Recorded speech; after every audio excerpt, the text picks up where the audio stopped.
이번에 사피에딘을 노릴 때도 어떻게 보면 하산 나스랄라와 같은 방식을 이용한 건데 네. 뭐 이스라엘의 정보력, 공격력이 상당하다고 볼 수가 있는 건가요? 사실은 그 헤즈볼라가 이렇게 약한 조직은 아니었거든요. 예. 굉장히 강하고 조용한 조직이었는데 2011년 이후 시리아 내전에 참전하면서 몸집이 불러졌어요. 몸집이 커졌고 그리고 레바논의 경제 상황이 나빠지면서 대원들이 아무래도 돈의 유혹에 많이 넘어간 것 같습니다. 그리고 그 방만해진 조직 사이에서 이스라엘 정보가 스며들기 시작했고요. 예. 이스라엘이 헤즈볼라의 모든 통신을 완전히 다 장악을 했습니다. 그러니까 지금 현재로서 헤즈볼라가 서로 대원들끼리 연락하는 것 자체가 상당히 어렵고 예. 이제 과거의 방식, 즉 무선이라든지 이런 걸 통하지 않고 인편이나 이런 방식으로밖에 할 수 없는 상황이 됐습니다. 뭐 최근에 있었던 삐삐 테러 사건도 영향이 있겠죠. 네, 그렇죠. 무선 통신을 장악하니까 좀 더 안전하다는 삐삐로 간 거거든요. 근데 그 삐삐마저도 완전히 이스라엘이 장악해서 폭탄으로 만들어서 터뜨렸으니까요. 예. 지금 헤즈볼라로서는 굉장히 당황스럽죠. 그럼 말씀해주신 상황이라면 지상전 같은 경우도 이전과는 과거와는 좀 다른 분위기로 전개될 가능성도 있는 겁니까? 그런데 이 지상전은 만만치 않은 것 같습니다. 그러니까 사실은 그 2006년 전쟁에서도 그렇고 전쟁 경험이 있었던 전 장성들 이야기를 들어보면은요. 헤즈볼라와의 직접 대면은 위험하다, 여전히 위험하고 그리고 우리 이스라엘 군이 목숨을 많이 잃을 수 있다 하면서 그건 자제해야 된다고 얘기를 하고 있거든요. 실질적으로 지금 사상자가 나오기 시작하고 있습니다. 따라서 이스라엘이 공습으로는 뭐 압도를 할 수 있지만 지상전에서는 생각보다는 쉽지 않을 거다라는 게 평가고요. 2006년만 해도 이스라엘 군인들이 121명이 죽었습니다. 근데 이번에도 비슷한 상황이 될 가능성이 큽니다. 뭔가 스파이도 곳곳에 심어놨다 뭐 이런 분석도 나오더라고요.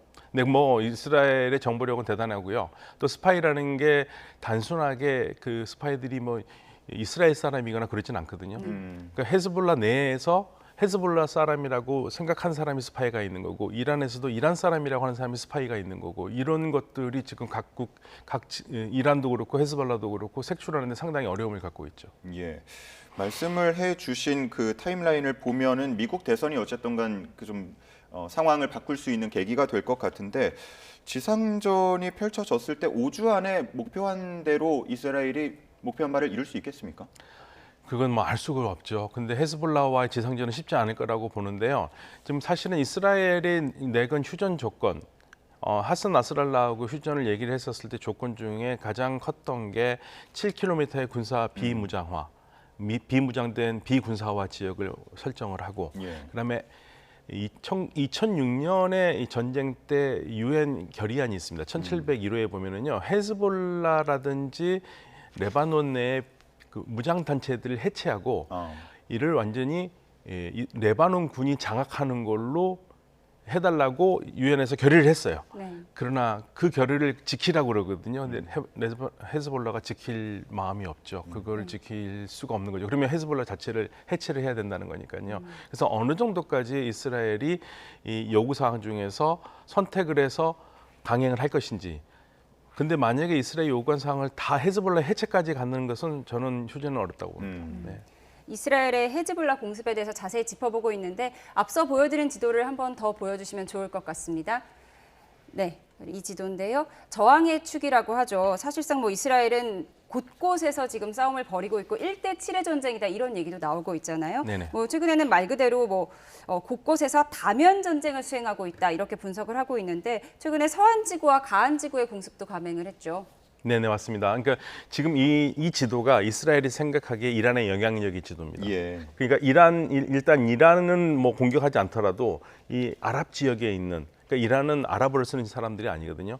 그러니까 아랍 지역에 있는 반 이스라엘 단체라도 이란이 후원하고 있는 거를 만약에 다 잠잠하게 만들 수 있다면 이스라엘의 목표는 달성된 거죠. 근데 네. 그거를 향해서 가고 있는데 사실은 헤즈볼라도 무력화하기가 쉽지가 않은 상태인데 나머지 이 5개 정도, 이란 빼고 5개의 그 단체들을 이스라엘이 다 감당하기는 쉽지가 않죠. 그래서 예. 미국도 뭐 후티 반군의 그 군사 지역을 공격한다든지 이렇게 돕고 있습니다만은 이 6개를 다 없앨 수 있을까요? 저는 예. 비관적입니다.